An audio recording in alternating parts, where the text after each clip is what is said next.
International law is a product of an evolutionary process that has been in effect since the dawn of history.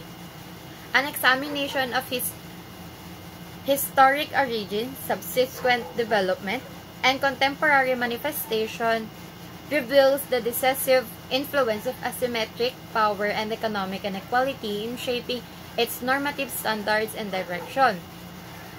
It is discussed for power and economic plot that has resulted in conflicts of competing interests dubbed variously over history as civilized and primitive, West and East, developed and developing, and clash of civilization. This division is currently called the North-South Divide in reference to strategic and economic power imbalances, including the digital divide in the context of technology.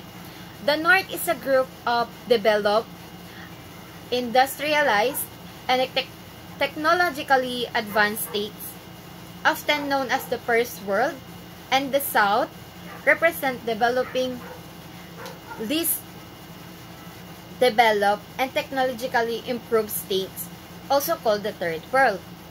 International relations are littered with conflicts of interest between these two groups.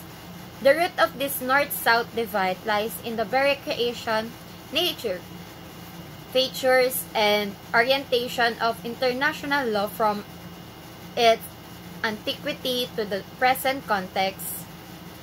This chapter is a historic account of the genesis conceptual justification and the metamorphosis of the North-South divide in a number of areas of international law, including international environmental law.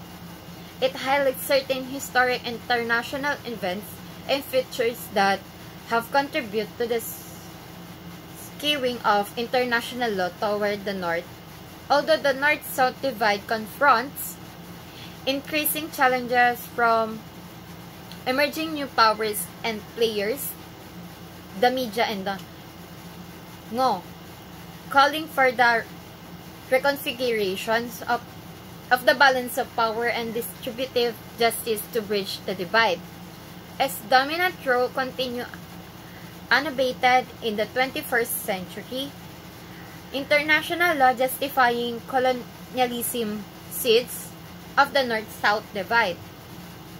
International law dates back prior to the 1648 Treaty of Westphalia, when the law of nation required no particular form of societal, political organization to become an international entity and actor.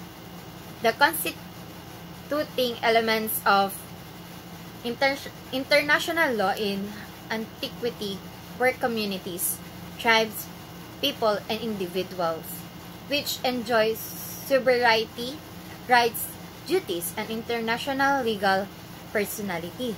Their intersocietal diplomatic relations shape classical international law.